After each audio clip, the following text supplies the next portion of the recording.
सिर्फ इतना कहना चाहूँगा, अच्छा जी। चाहे इसको खूब फैला लेना इस बात को। ठीक है। मैं तो ये कहूँगा जो ये सरकारें बनती है ना, बीजेपी सरकार चाहे कांग्रेस है चाहे सपा कोई सी भी सरकार बिल्कुल, है, बिल्कुल। ये सब आपस में मिली जुली है। एक झूठा दावा करती है, कोई कुछ रेन बसेरा किसी के लिए नहीं है। अगर करना है।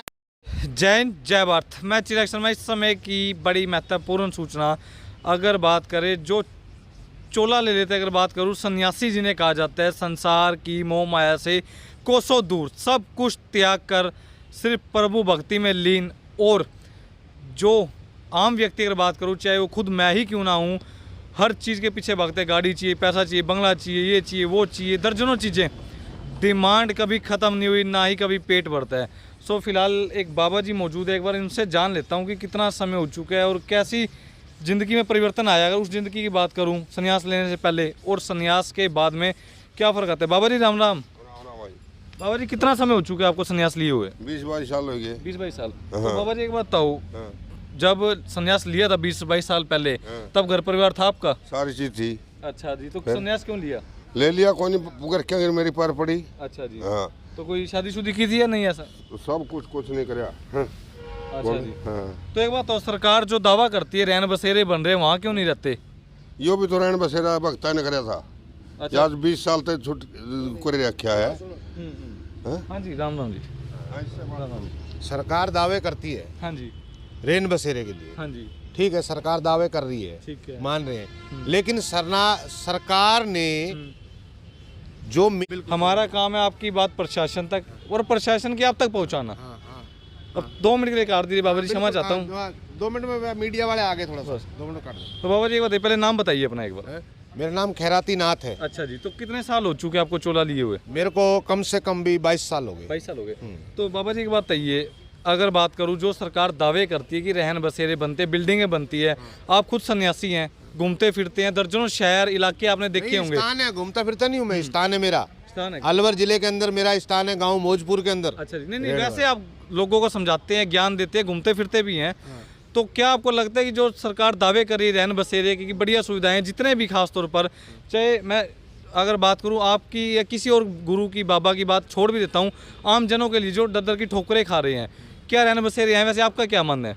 कौन रैन बसेरा खाली एक फॉर्मेलिटी है सरकार की, हाँ जी। बाकी कोई गरीबों के लिए कोई सहायता नहीं है। हम भी उसमें गरीब जाति में आते हैं, हम भी गरीब जाति में आते हैं। हम साधु हैं तो क्या है, हम गरीब जाति में, गरीब वो भी गरीब हमारे भाई हैं, वो हमको देते हैं खाने के लिए। हम साधु हैं, भगवान पैर रखा है, ये भगवान का चोला पैर रखा है। लेकिन सरकार एक झूठा दावा करती है, कोई कुछ रेन बसेरा किसी के लिए नहीं है। अगर करना है, जिसकी सरकारी नौकरी है उनको तो कोई फर्क नहीं पड़ता, चाहे 500 रुपए लीटर डीजल हो जाए, उसको फर्क नहीं पड़ता। जो गरीब आदमी है, जो ताजी मजदूरी करके खाता है, रोजाना कमाने वाला, रोजाना कमा, उसके लिए कितना फर्क पड़ रहा है। आज चीनी, चावल, चीनी, जो भी दाल अपन खाते हैं घर में, उसके लिए तो एक अगर 5 अगर इंसान घर में खा रहे हैं और 1 कमाने वाला है, क्या पूर्ति हो जाएगी। तो बाबा जी एक बात ये कहने के, सरकार सुनिए मेरी बात, सरकार कोई भी सत्ता में आए, बीजेपी, कांग्रेस, निर्दलीय, कोई भी, हर सरकार सोचती है कि बढ़िया सुविधा देंगे, अगली बार भी आना है। लालच होता नहीं होता, पहले बताइए, मेरे सवाल है। होता लालच। मोदी जी मान लीजिए, चाहे राहुल गांधी है, कोई भी मान लीजिए, लालच है नहीं है कि अगली बार मेरी सरकार आए या ना आए। ऐसा कोई सरकार आया कि अगली बार मेरी ना आए, ऐसी सुनी आपने कभी। ऐसा कोई नहीं सरकार सोचती। हर कोई चाहता है कि मेरी सरकार अगली बार आए। कुछ नहीं है, मैं तो सिर्फ इतना कहना चाहूंगा, अच्छा जी। चाहे इसको खूब फैला लेना इस बात को। मैं तो ये कहूंगा जो ये सरकारें बनती है ना, बीजेपी सरकार चाहे कांग्रेस है चाहे सपा कोई सी भी सरकार है, ये सब आपस में मिली जुली है। ठीक है। पर एक सवाल था मेरा कहने के आपसे, एक बात ये चोला लेने के बाद जिंदगी में क्या फर्क पड़ता है, क्या असर आता है। एक अंतिम सवाल था कि जब आपने चोला लिया है उसके बाद क्या फर्क आया जिंदगी में पहले के मुकाबले। कुछ नहीं है, फर्क क्या आता। ठीक है, हमने अपने देख लिया, हमने स्वार्थ देख लिया। अभी स्वार्थी दुनिया है, हमें उस स्वार्थ में नहीं जीना, हमें अपने आनंद लेना है, भगवान का भजन करना, मालिक का भजन करना, मालिक के उसके नाम पे मिल जाना है, मिट्टी में मिल जाना उसके नाम से। बिल्कुल ठीक है, हमें कोई स्वार्थ नहीं है, ना हमें लालच है ना स्वार्थ है। अरे हमारी मत सोचो, साधुओं की मत सोचो, कम से कम जो गरीब आदमी रात दिन कमा रहा है उसकी तो सोचो। बिल्कुल उसकी तो सरकार सोचे। अपने हिंदुस्तान के अंदर कितने करोड़ की आबादी है। 125 करोड़ है। कम से कम ये लगा लो कि 20 करोड़ अमीर आदमी है, बाकी सारे गरीब हैं, उनके लिए तो सोचो कम से कम। बिल्कुल। सरकार को कोई मैसेज देना चाहते हो अपनी तरफ से। मैं तो सरकार से ये कह रहा हूँ, कोई भी सरकार आओ, हमें कोई इससे मतलब नहीं है।